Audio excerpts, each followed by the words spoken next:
Let's see, so I think the first thing that I want to talk to you about is something that Divankar talked a little bit about yesterday, which is confidence and how to feel better about yourself when you get in front of a group. So I'm going to tell you a couple, 3 things that you need to do to feel more confident.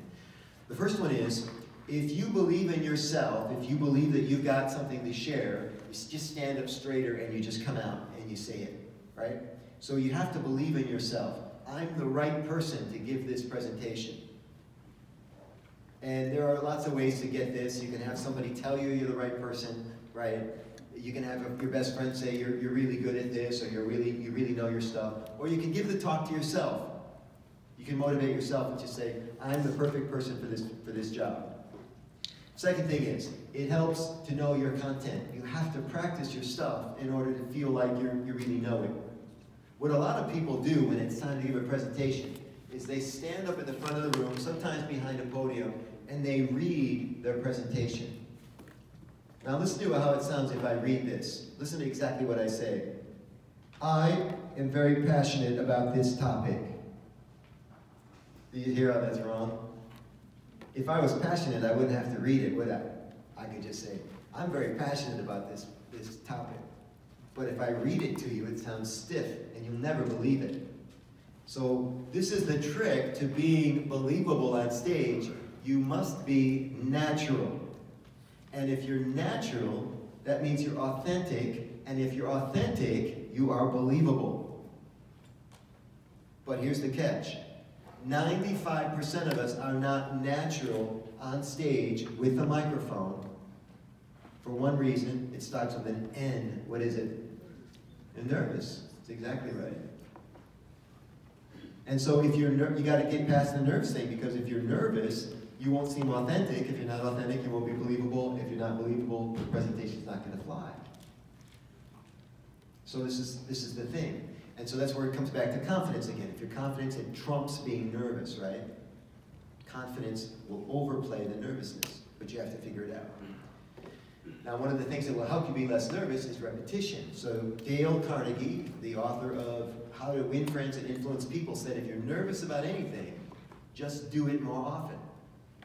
But there's a catch-22.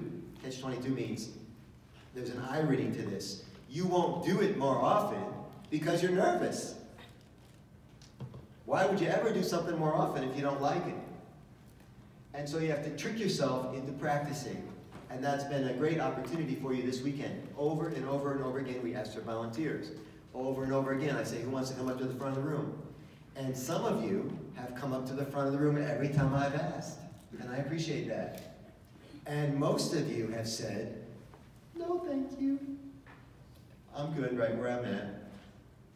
And you've declined the opportunity to practice. And what does that mean for your future? That you will continue to be nervous, you will continue to not have confidence because you're not practicing. You're saying no thank you to the opportunities. So write this down. This is true for everybody in the room. You can write it in first person. I am great, underline great, I am great in my comfort zone. Exclamation mark. Absolutely true. True for everybody in this room. I don't care how little confidence you have, you are great in your comfort zone. And then write this down. All growth comes from discomfort. All growth comes from discomfort. So what we're saying is if you stay comfortable all the time, you feel good, but nothing's happening. But you step into a place where you maybe don't feel so comfortable, good stuff happens. And it's counterintuitive because you're like, how can good stuff be happening? I feel sick to my stomach, you know. I'm about to present, I don't feel good. How can good stuff be happening? But it is, long term it is. And so these are some techniques for confidence and feeling better about yourself and being able to knock it out. Very quickly, I want to go through the 3 parts of a presentation. We're not going to overthink this. The first part's the beginning. The second part's the middle, and the third part is the end. The beginning's really important. I like to focus on the first 15 seconds of a presentation. First 15 seconds involves this idea of stepping into yourself, stepping into the presentation. We talked a little bit about it yesterday, that you never want to step backwards at the beginning of the presentation, but always forward a little bit, right? And a smile. If you say, it's a pleasure to be with you today, then you have to smile and show it. Watch the difference. It's a pleasure to be with you today. It's a pleasure to be with you today. It's a pleasure to be with you today. It's a pleasure to be with you today. All I did was wave my hand and fake smile. Fake smiles work. If you can't get the real thing going, the fake smile works. I prefer the real smile. If you can't get it going, fake smile. Let's give a couple tips for the for the beginning. You're gonna tell everybody what's about to happen, and you establish positive expectation. I have a fantastic presentation for you today. Put it in your own words. I have a really good presentation today. Got a pen? Got a really good presentation today. Let's move to the middle.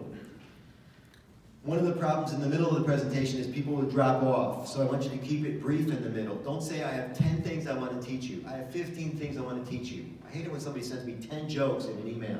Just send me the 2 best ones. I have 3 things I need to teach you today.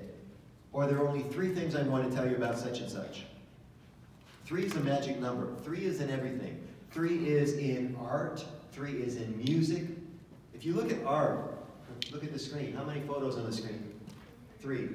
Something about 3 is just natural. You start to see 3s everywhere. You start to see triangles. How many ideas in the slogan on the sign?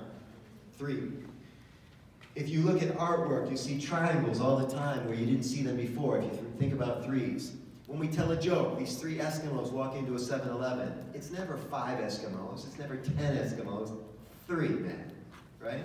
So there are only 3 things I need to tell you about this today.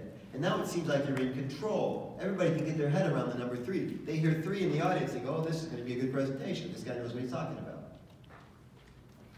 Now the middle of the presentation is where everybody starts to drop off, and that's why you use 3, because people can see the end.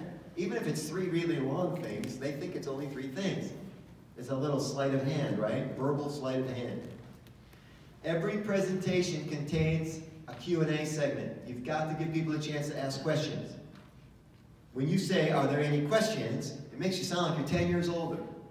It makes you sound like you're 10 IQ points smarter. Even if you don't know the answer to the question. What kind of questions do you have? Notice I didn't promise you I'm going to answer your questions. I said, what kind of questions do you have? That's all I said. And then in the wrap-up, in the ending, you have to do something called a call to action. A call to action is the hallmark of every great presentation. When I was governor of my district, and Paul's in the room with us now, he's finishing his club visits. I never gave a club visit without asking the club to do something after I left. I would say, go have a successful event. Go get 100 people at your big event this year. Go raise $50,000 for Rotary, or whatever it was. But you have to encourage people to go take action with it. So if your talk is about being green, right? At the end of your presentation, you say, okay, everybody, I want you to start recycling. Or I want you to start turning off the water when you brush your teeth. Give them something to do. You've got them emotionally attached to you. It's time to take advantage of the power of the microphone. Or you miss the opportunity. They won't do it later because you ask them in an email, or because you see them in the hallway. You've got them now. Mobilize the troops. That's what good leaders do.